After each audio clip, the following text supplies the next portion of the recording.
আসসালামু আলাইকুম। পৃথিবীর বিভিন্ন দেশে অবস্থানরত বাংলা ভাষাভাষী ভাই ও বোনেরা, আপনাদের সবাইকে সানশাইন এডুকেশন জাপানিজ এবং কোরিয়ান ল্যাঙ্গুয়েজ স্কুলের পক্ষ থেকে স্বাগতম।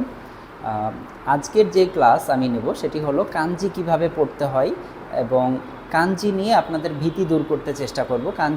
কাঞ্জি আসলে ইন্টারেস্টিং একটা বিষয় এবং কাঞ্জিতে ভালো করলে বিভিন্ন লেভেলের যে এক্সামগুলো হয় এই এক্সামগুলোতে ভালো করা সম্ভব। আর কাঞ্জি যদি না পারেন তাহলে আপনি বিভিন্ন লেভেলগুলোর যে এক্সামগুলো আছে এগুলোতে মানে ভালো করতে পারবেন না। তো যাই হোক, কাঞ্জি বিষয়টা কি সেটা নিয়ে আগে একটু অল্প কথায় কয়েকটা কথা বলি। কাঞ্জি শব্দের শাব্দিক অর্থ হলো চাইনিজ বর্ণ। তো এটা মূলত চাইনা ভাষা থেকে যেই শব্দগুলো আসছে জাপানিজ ভাষার ভিতরে, এগুলোকে আমরা কাঞ্জি বলে থাকছি।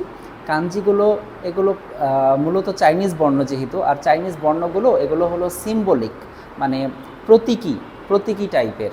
তো যে কোনো কিছুর চিহ্ন দিয়ে, সিম্বল দিয়ে ওই জিনিসটাকে যেভাবে করে যেই সিম্বল দিয়ে চিনে থাকে চাইনিজরা, বুঝে থাকে, এই সিম্বলগুলো ওইভাবে করেই আসছে মূলত। প্রত্যেকটা কাঞ্জি এক একটা সিম্বল, এক একটা প্রতীক। তো এই প্রতীকগুলো কিভাবে পড়ব, কিভাবে মুখস্থ রাখবো আমরা, বা এগুলোর ব্যবহার কিভাবে করতে হয় সেগুলো নিয়ে একটু আলোচনা করব। প্রথমে যে বিষয়টা সেটা হলো যে কাঞ্জিগুলো যেহেতু চাইনিজ থেকে আসছে, এই জন্য এই কাঞ্জিগুলোকে চাইনিজরা কিভাবে পড়ে এইভাবে আমরা এই বিষয়গুলো মনে রাখবো। মানে জাপানিজ ভাষাতে আসার পরে একটা কাঞ্জি মূলত দুইটা ভাবে পড়তে হয়, একটাকে বলা হয় অনিয়মি আর একটাকে বলা হয় কুনিয়মি। ইয়মি শব্দের অর্থ হলো চাইনিজ রিডিং, আর কুনিয়মি শব্দের অর্থ হলো জাপানিজ রিডিং। অর্থাৎ চাইনিজরা, এটা যেহেতু চাইনিজদের বর্ণ, এই বর্ণগুলো চাইনিজরা যেই শব্দ দিয়ে উচ্চারণ করে থাকে ওই শব্দগুলোকে আমরা অনিয়মি বলবো। আর জাপানিজ ভাষার ভেতরে আসার পরে জাপানিজরা ওই শব্দটাকে আলাদা, জাপানিজ যেই নিজস্ব শব্দ আছে এই নিজস্ব শব্দ দিয়ে যেই শব্দ দিয়ে চিনে থাকে, যেই শব্দ দিয়ে পড়ে থাকে, এটাকে আমরা বলবো কুনিয়মি। তাহলে অনিয়মিটা হলো চাইনিজ রিডিং আর কুনিয়মিটা হলো জাপানিজ রিডিং। এবং আরেকটা বিষয় বলি, জাপানিজ রিডিং দিয়ে যেই কাঞ্জিগুলো, এগুলো মূলত অর্থপূর্ণ শব্দ হয়ে থাকে। যেমন আমরা যদি কথার কথা এখানে কয়েকটা কাঞ্জি লিখে রেখেছি, একটা প্র্যাকটিক্যালি দেখাই। যেমন এই শব্দটাকে আমরা বলবো হিত, এই সিম্বলটার নাম হলো হিত। এটাকে হিত পড়া যাবে, জিন পড়া যাবে, নিন পড়া যাবে, এভাবে বেশ কয়েকভাবে পড়া যায়। তো হিত যখন বলবো তখন হিত শব্দটা পরিপূর্ণ একটা অর্থবোধক শব্দ। এটাকে আমরা কুনিয়মি বলবো। এবং কুনিয়মি আমি যেভাবে লিখেছি, আমার লেখার ধরনটা হলো যে কুনিয়মিগুলোকে, যেগুলো জাপানিজ রিডিং, এগুলোকে আমি হিরাগানার বর্ণমালা দিয়ে লিখেছি। আর চায়না থেকে আসা যেই শব্দ সেগুলোকে আমি, অর্থাৎ অনিয়মিগুলোকে আমি কাতাকানার বর্ণমালাতে লিখে রেখেছি। এটা মূলত জাস্ট একটু ডিফারেন্সিয়েট করার জন্য, একটু আলাদা করার জন্য এভাবে লিখেছি। মূলত আপনাদের পরীক্ষায় কোনটা কুনিয়মি আর কোনটা অনিয়মি এগুলো কখনোই আসবে না। এটা জাস্ট আপনারা ল্যাঙ্গুয়েজটাকে ভালোভাবে জানার জন্য এই বিষয়গুলো জেনে রাখবেন। কিন্তু এটা এরকমভাবে জরুরি না যে কোনটা কুনিয়মি আর কোনটা অনিয়মি ওইভাবে আপনাকে মুখস্থ রাখতে হবে, সেটা জরুরি না। এই কাঞ্জিগুলোকে আমরা যখন পড়া শুরু করব তখন একটা সিম্বল বা একটা কাঞ্জি দিয়ে যেই শব্দ বা যেই ভোকাবুলারি আমরা পড়তে পারি সেগুলো সবগুলো আমরা পড়তে চেষ্টা করব। কোনটা অনিয়মি কোনটা কুনিয়মি এটা মনে না রাখলেও চলবে, বা যদি আপনি ভুলে যান এটা কোনো বিষয় না। সেই ক্ষেত্রে মানে কোনটা কুনিয়মি কোনটা অনিয়মি এটা জরুরি বিষয় হয়ে দাঁড়াবে না। এটা হলো জাস্ট আপনাকে ডিফারেন্সিয়েট করার জন্য, আলাদা করার জন্য এটা মানে জেনে রাখা, ঠিক আছে? তো যাই হোক, আমরা কাঞ্জিগুলো কিভাবে পড়বো সেটা একটু দেখেন। আমরা প্রথমত কাঞ্জিগুলোকে সিম্বল দিয়ে, কিভাবে এই সিম্বলটা লিখতে হবে এই সিম্বলটা আগে লিখব। সিম্বলটা লেখার পরে তারপরে এটাকে কি নামে ডাকতে হয়, জাপানিজ কোন শব্দ আছে আর চায়না থেকে আসা কোন কোন শব্দ আছে সেগুলো আমরা লিখে রাখবো। তাহলে এই সিম্বলটাকে, এটাকে আমরা বলবো হিত। এটাকে যখন মুখস্থ রাখবো, মুখস্থ করার জন্য এই কাঞ্জিটাকে আমরা বলবো হিত। আচ্ছা, এরপরে হলো যে এই শব্দটাকে আর কি ভাবে পড়া যায়, এটাকে জিন হিসাবে পড়া যায়। জিন বা নিন অথবা রি, এই শব্দগুলো দিয়ে পড়া যায়। তাহলে সিঙ্গেল থাকলে এই শব্দটাকে হিত পড়ব, আর যখন এই কাঞ্জিটার আগে বা পরে অন্য কোনো শব্দ আসবে, মূলত একটা বিষয় কি, কাঞ্জির বিষয়টা হলো যে কাঞ্জির জটিলতার যে এটা জায়গা বা স্টুডেন্টরা যেই বিষয়টা নিয়ে ভয় করে সেটা হলো কাঞ্জির মানে সিম্বলগুলোর আগে বা পরে অন্য অন্য কিছু শব্দ এসে এই সিম্বলগুলোর অর্থ চেঞ্জ হয়ে যায় বা বলার ধরনটা চেঞ্জ হয়ে যায়। ঠিক আছে, তো এখানে যেমন মানে বিষয়টা আমি প্র্যাকটিক্যালি একটু বোঝাই একটা উদাহরণ দিয়ে। যেমন কথার কথা, আমি একজন মানুষ, কিন্তু আমি যখন আমার বাবা মায়ের সাথে আমি থাকবো, তখন কথার কথা আমি আমার বাবার পাশে আছি, তাহলে পিতা পুত্র সম্পর্কটা কি, পিতা পুত্র। আবার মনে করেন আমি যখন আমার পাশে যদি আমার ওয়াইফ থাকে, তাহলে হাজব্যান্ড ওয়াইফ, বা আমি আমার মেয়ের সাথে থাকলে তাহলে বাবা মেয়ে। এই যে সম্পর্কগুলো চেঞ্জ হয়ে যাচ্ছে ভিন্ন ভিন্ন অবস্থানে এসে, তো মূলত কাঞ্জির বিষয়টা হলো এই রকম। শব্দ একই থাকবে, মানে মূল মানে সিম্বল, যেটা সিম্বলটা একই থাকবে, কিন্তু এই সিম্বলটার আগে বা পরে ভিন্ন ভিন্ন কাঞ্জি এসে, ভিন্ন ভিন্ন শব্দ এসে এটা চেঞ্জ হয়ে যাবে, অর্থগুলো বা সম্পর্কগুলো চেঞ্জ হয়ে যাবে। ঠিক যেমনভাবে আমি আমার বাবার পাশে দাঁড়ালে বাবা ছেলে, বা আমি আমার মেয়ের পাশে দাঁড়ালে বাবা মেয়ে, অথবা আমি আমার ওয়াইফের পাশে দাঁড়ালে হাজব্যান্ড ওয়াইফ, ভাই বোনের পাশে দাঁড়ালে, কথার কথা বোনের পাশে আছি তাহলে ভাই বোন, বা ভাই ভাই হয়তো বড় ভাইয়ের পাশে আছি বা ছোট ভাইয়ের পাশে আছি, ঠিক একইভাবে কাঞ্জিগুলো একইভাবে এইরকমভাবে হয় যে কাঞ্জি মূল শব্দ থাকবে একটাই, কিন্তু এই শব্দটার আগে বা পরে ভিন্ন শব্দ এসে এটা উচ্চারণগুলো টোটালি চেঞ্জ হয়ে যায়। উচ্চারণগুলো চেঞ্জ হয়ে যাবে, মূল শব্দ ঠিক থাকবে কিন্তু উচ্চারণটা চেঞ্জ হয়ে যাবে। অর্থাৎ ভিন্ন ভিন্ন নামে তখন সম্পর্কটাকে ভিন্ন ভিন্ন নামে ডাকতে হবে। মানুষের সাথে মানুষের যেরকম সম্পর্ক ভিন্ন ভিন্ন হয়ে যায়, ঠিক এইরকমভাবে ভিন্ন ভিন্ন হয়ে যাবে। মূলত এই বিষয়টাই একটু জটিল। এই জন্য আমাদের করণীয় হলো একটা কাঞ্জির যতগুলো নাম আছে সবগুলো নামে কাঞ্জিটাকে চিনতে হবে। মূল বিষয়টায় আসি, মূল পড়াশোনায় আসি। আজকে আমরা মূলত 1 থেকে 5 পর্যন্ত কাঞ্জি শিখব। 1 থেকে 5 পর্যন্ত কাঞ্জি কিভাবে আমরা শিখব সেটা একটু দেখেন। প্রথম যে সিম্বলটা লিখে দিয়েছি এটা হলো হিতোর কাঞ্জি। এই হিতোর কাঞ্জিটা কিভাবে লিখতে হয় আমি একটু লিখে আপনাদের প্র্যাকটিক্যালি দেখাই দিচ্ছি। আমাদের করতে হবে কি, এই শব্দটা 2টা দাগে লিখতে হবে। প্রথমত উপর থেকে নিয়ে নিচে এভাবে দাগ দিতে হবে, এটা হলো ফার্স্ট দাগ। সেকেন্ড যে দাগটা হবে সেটা হলো মাঝ বরাবর নিয়ে ডান দিকের দাগটা টেনে নিব। তাহলে এই কাঞ্জিটা বা এই সিম্বলটার নাম হলো হিত। এটাকে মনে রাখার জন্য আমরা হিত বলবো। আর এই হিত বলার পাশাপাশি আর কি কি মনে রাখতে হবে, আর মনে রাখতে হবে এটাকে জিন হিসাবেও মনে রাখতে হবে। এখানে জিন বা নিন অথবা রি এই শব্দগুলো দিয়ে মনে রাখবো। কেন মনে রাখবো? কারণ হলো এই শব্দটা সিঙ্গেল থাকলে এটাকে আমি হিত পড়ব, কিন্তু এই শব্দটার আগে যদি কানাডা লিখে রাখি, মনে করেন কানাডা লিখে রাখলাম বা আমেরিকা লিখে রাখলাম, জাপানিজ উচ্চারণে আমেরিকা, আমেরিকা না বলে আমেরিকা উচ্চারণ আসে, তাহলে আমেরিকার পরে যদি এই হিতর কাঞ্জিটা আসে তাহলে আমেরিকা জিন বলবো। বা বাংলাদেশি, আমরা যেমন বাংলাদেশি, বাংলা ভাষায় কথা বলছি, তাহলে বাংলাদেশি নাগরিক এটা বলার জন্য বাংলাদেশু জিন দেশ এভাবে বলবো, বাংলাদেশু জিন বা কানাডা জিন। অর্থাৎ এই হিত শব্দটার আগে যদি কোনো দেশের নাম আসে তাহলে এটাকে জিন হিসাবে পড়তে হবে, অর্থাৎ ওই দেশি নাগরিক এটা বোঝানো হবে।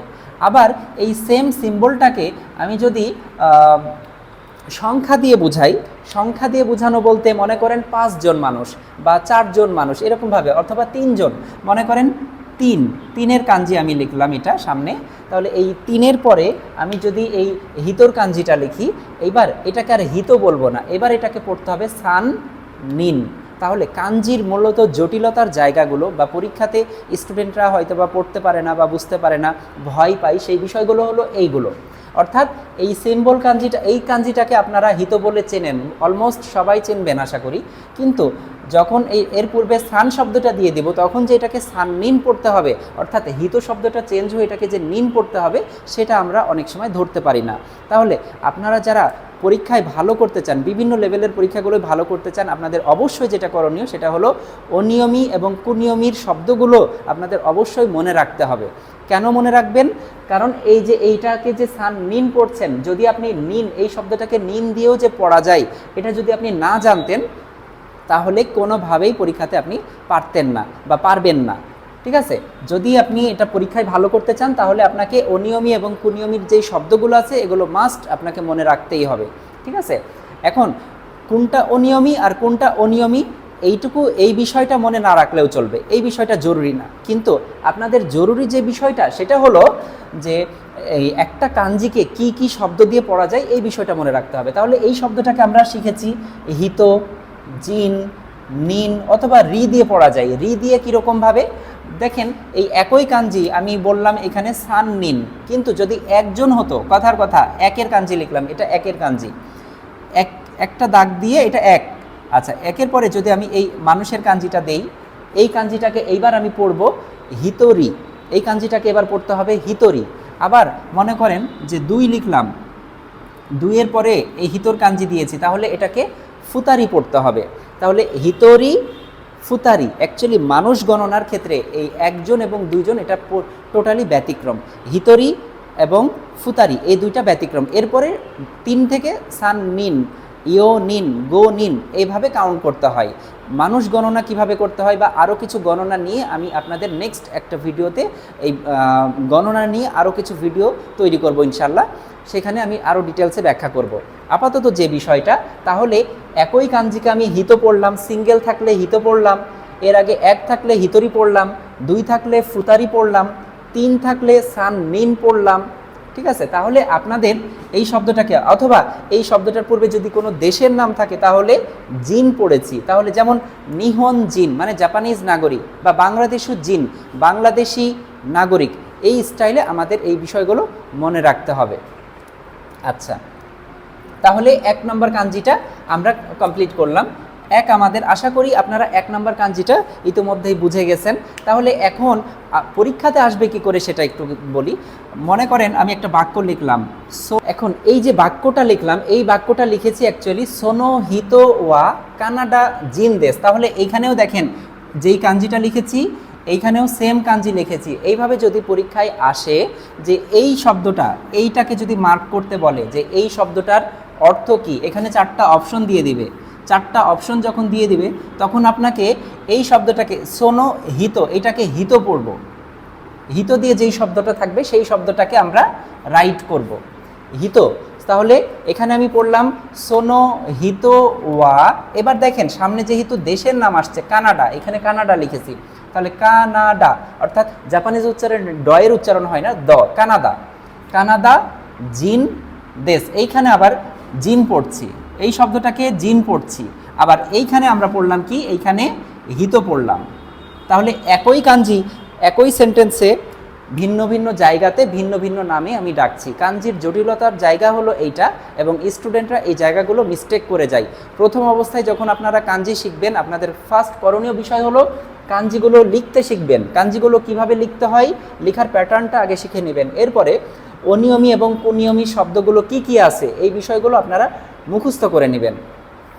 এরপরে হলো এই শব্দগুলো দিয়ে প্রত্যেকটা এক একটা উদাহরণ তৈরি করবেন। যেমন হিত দিয়ে, সিঙ্গেল থাকলে হিত, যদি কোনো দেশের নাম আসে জিন পড়বেন। এরপরে নিন, নিন শব্দটা হলো যেমন সান নিন, ইও নিন, গো নিন, রকু নিন, এইভাবে হবে।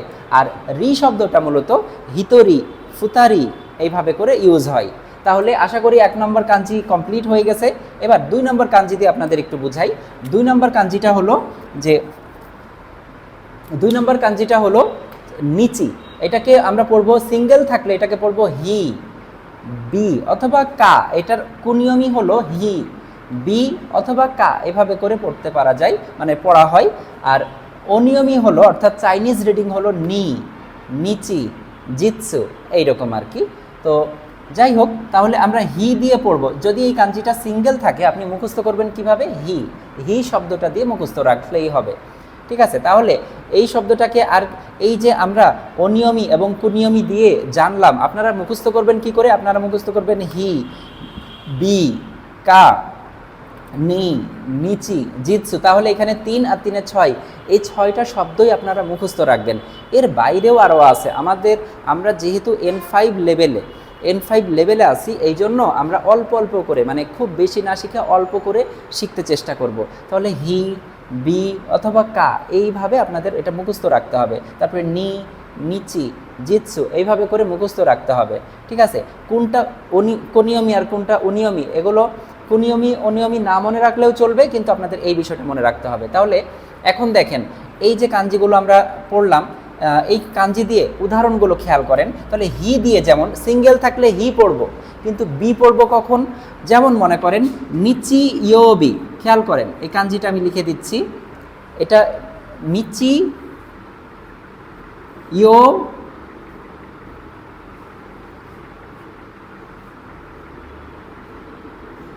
বি।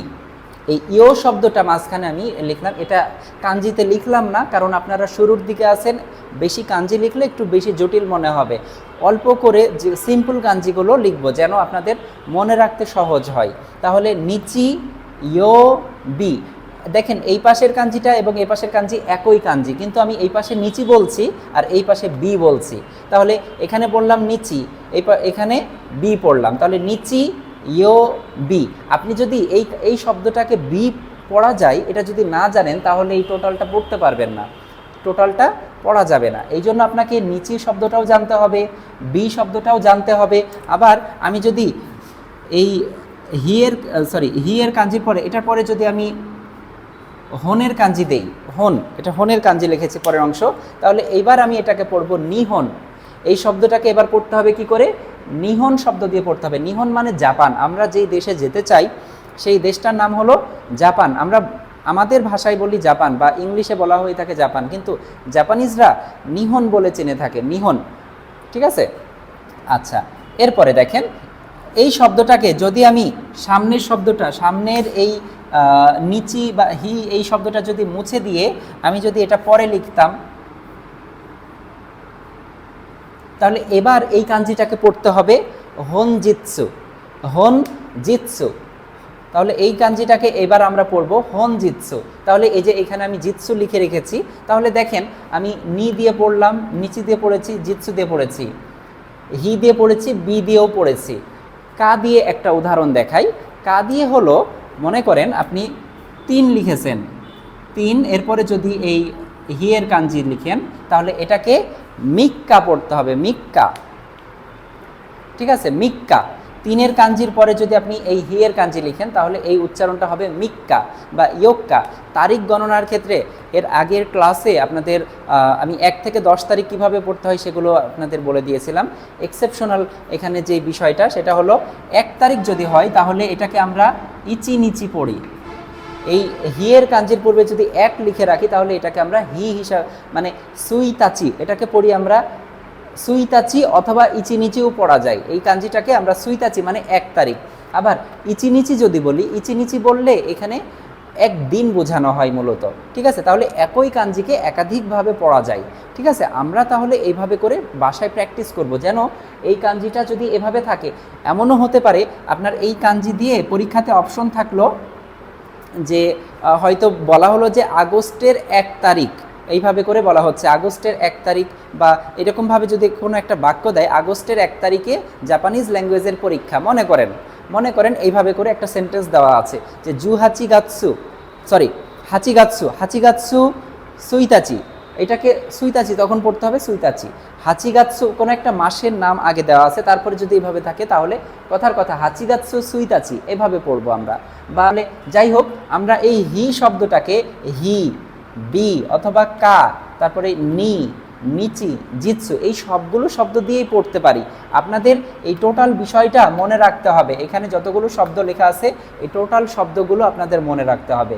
হি মনে রাখতে হবে, বি মনে রাখতে হবে, কা মনে রাখতে হবে, নি, নিচি, জিৎসু সবগুলোই মুখস্থ করে ফেলতে হবে, এবং এইগুলো দিয়ে একটা একটা করে উদাহরণ মনের ভিতরে সেট করে রাখবেন। যেমন হি দিয়ে শুধু এককভাবে থাকলে হি পড়ব, বি দিয়ে যেমন নিচি ইয়ো বি, এখানে বি এই শব্দটাকে বি পড়লাম।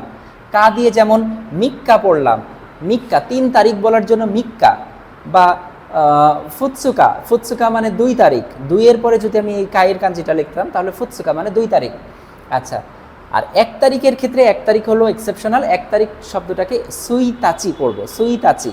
আবার ওই সেম কাঞ্জিকে ইচিনিচিও পড়া যায়। যাই হোক, এরপরে এটাকে নিহন পড়েছি, বা এটা এখানে যে শব্দটা আছে এখানে হনজিৎসু আছে, হনজিৎসু। আর এইখানে এই নিচির কাঞ্জিটা আমি যদি আগে লিখতাম তাহলে এটা নিহন হয়ে যাচ্ছে। নিহন মানে জাপান, নিহন মানে জাপান।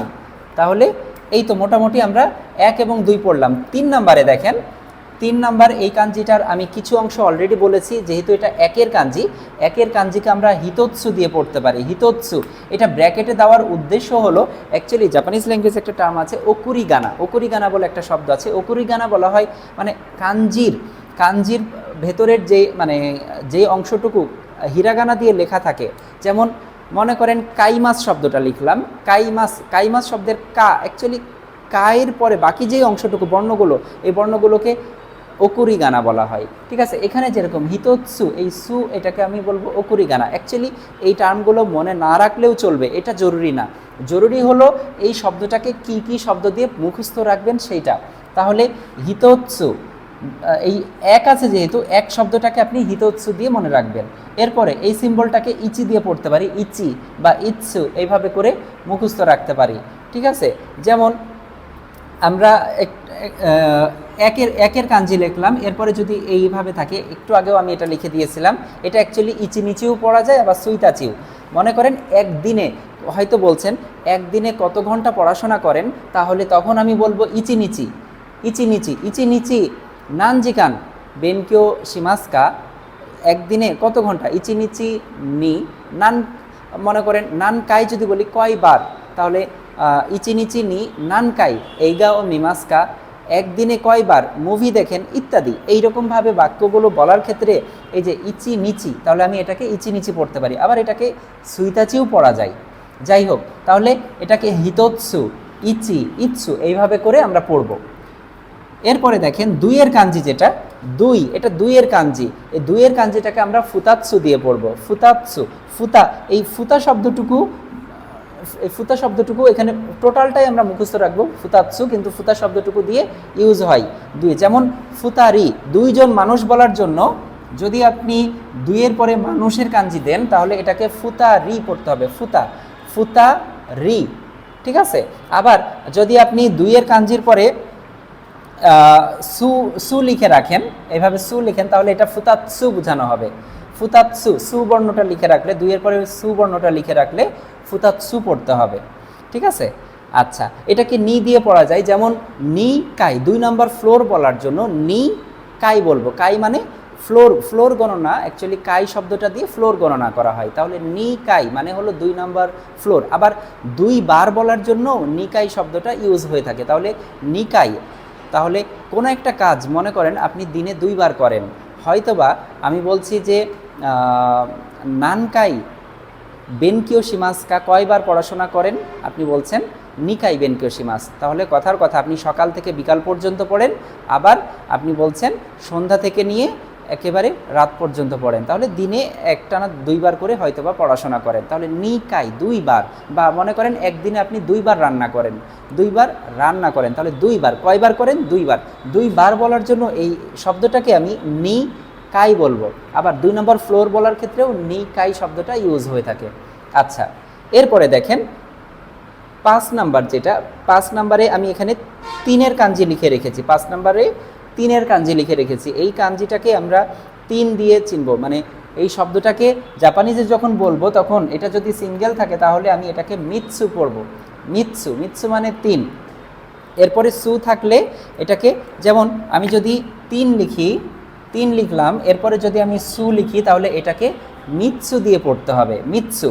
আর এটা যদি আমি এরপরে এই 3-এর পরে মানুষের কাঞ্জি লিখতাম, 3-এর পরে যদি এটা মানুষের কাঞ্জি লিখতাম, তাহলে এটা কি হয়ে যেত, এটা তখন সান নিন হয়ে যেত। এই যে সানের পরে এই মানুষের কাঞ্জি দিয়েছি, এবার হয়ে গেছে সান নিন। তাহলে দেখেন এই সান শব্দটা দিয়ে আমি সান নিন পড়লাম। আবার মনে করেন যে এই সান শব্দটা লিখে এরপরে যদি নিচির কাঞ্জি লিখি, নিচি, তাহলে এই উচ্চারণটা হবে এবার মিক্কা। তাহলে এখানে বলছি মিক্কা, এখানে বলছি সান নিন। আবার একটু আগে দেখালাম, এরপরে যদি সু দেই তাহলে এটা হবে মিৎসু। তাহলে একই কাঞ্জি ভিন্ন ভিন্ন নামে আমরা পড়তে পারি। তো এই বিষয়টাই আমাদের খেয়াল রাখতে হবে। কাঞ্জি পড়ার সময় আপনারা অবশ্যই যে বিষয়টা খেয়াল করবেন, যে তাহলে কাঞ্জি আগে লিখতে পারছেন কিনা। সবার আগে জরুরি যে বিষয়টা, সেটা হলো কাঞ্জিগুলো লেখার প্র্যাকটিস করতে হবে। লেখার প্র্যাকটিস করার পরে আপনাদের যখন কাঞ্জিটা লিখে আয়ত্তে আসবে, তখন অনিয়মিত এবং কুনিয়মিত যেই শব্দগুলো আছে, এই শব্দগুলো আপনারা টোটাল মুখস্থ করে রাখবেন। এবং তাহলে অনিয়মী এবং কুনিয়মী শব্দগুলো মুখস্থ করে ফেলবেন এবং যে বিষয়টা সেটা হলো যে সেন্টেন্স দিয়ে, মানে একটা সেন্টেন্সের ভিতরে যদি এই কাঞ্জিগুলো থাকে তাহলে কিভাবে পড়তে হয় এইভাবে করে আপনাদের বইয়ে দেখবেন উদাহরণ এগুলো আছে, এক্সাম্পল দেয়া আছে। তো এই এক্সাম্পলগুলো আপনারা একটু পড়তে চেষ্টা করবেন, এক্সাম্পলগুলো পড়লে আরও সহজে ইনশাল্লাহ এটা মনে থাকবে। যেমন এখানে আমি অনেকগুলো উদাহরণ দিয়েছি। এখানে যদি আমি বলি যে কোনো কুরাসুনি, কুরাসু বলতে ক্লাস, কোনো কুরাসুনি এই ক্লাসে, যদি এভাবে বলি যে সাননিন ইমাস, তিনজন আছে বলার জন্য সাননিন ইমাস। যদি বলি 15 জন স্টুডেন্ট আছে তাহলে জুগো নিন গাকসেই গা ইমাস। তাহলে জুগো বলার পরে এরপরে নিন শব্দটা বলবো, হিতর কাঞ্জি থাকলে এটা নিন। তো যাই হোক, এভাবে সেন্টেন্স আকারে যদি বাক্যের ভিতরে কাঞ্জিগুলো থাকে তাহলে কাঞ্জিগুলো যেন আমরা পড়তে পারি সেইভাবে করে, তাহলে পড়তে যদি পারেন, মানে পড়তে যেন পরীক্ষায় কাঞ্জিগুলো পড়তে পারার মতো করে যদি আপনারা প্র্যাকটিস করেন তাহলে এইভাবে প্র্যাকটিস করতে হবে। কাঞ্জি মূলত এইভাবে প্র্যাকটিস করতে হবে। এইভাবে প্র্যাকটিস করলে ইনশাল্লাহ আপনাদের কোথাও আটকাবে না এবং N5, N4, N3 বা বিভিন্ন লেভেলগুলোই এটা আপনাদের কাজে দেবে। তো যাই হোক, আজকের ক্লাসটাতে আমি বেসিক ক্লাস হওয়ার জন্য, মানে একেবারে কাঞ্জির শুরুর ক্লাস হওয়ার জন্য অনেকগুলো কথা বলেছি। এই কথাগুলো আপনারা মনে রাখতে চেষ্টা করবেন, যেভাবে আমি লিখে দেওয়ার চেষ্টা করেছি এইভাবে আপনারা একটু বাসায় প্র্যাকটিস করবেন। ইনশাল্লাহ আশা করি আপনারা অনেক ভালোভাবে শিখতে পারবেন এবং কাঞ্জি এভাবেই শিখতে হয়। আমি ব্যক্তিগতভাবে যখন জাপানে লেখাপড়া করেছি তখন আমাদের সেন্সেইরা এভাবে করেই আমাদেরকে কাঞ্জি শেখাতো। কাঞ্জিগুলোর প্রথমে কিভাবে লিখতে হয় সেটা শেখাতো, এরপরে অনিয়মী এবং কুনিয়মী দিয়ে কি কি শব্দ আছে সেই শব্দগুলো এবং এই শব্দগুলোর এই ব্যবহারগুলো আমাদের সব কিছু শেখাই দিত।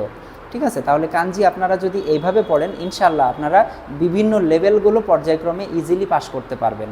তো আজকে এই পর্যন্তই। আপনাদের কাঞ্জি নিয়ে যে কোনো কোশ্চেন থাকলে বা যদি আমার কথা বলার ভিতরে যদি কোনো ভুলভ্রান্তি হয়ে থাকে সেগুলোও আপনারা কমেন্টসে জানাবেন।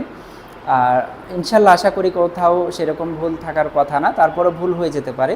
তো যাই হোক, আপনারা কমেন্টস করে জানাবেন। আর আজকের ক্লাসটা আপনারা বুঝতে পারলেন কি না, আপনাদের যে কোনো রকম মন্তব্য থাকলে আমাদের কমেন্টস করে জানাবেন। আমাদের চ্যানেলকে সাবস্ক্রাইব করবেন। আমরা ইনশাল্লাহ কাঞ্জি এবং আরও বিভিন্ন বিষয় নিয়ে প্রতিনিয়ত আপনাদের বিভিন্ন টপিক্সের উপরে আলোচনা করতে চেষ্টা করব। তো সবাই ভালো থাকবেন। আসসালামু আলাইকুম।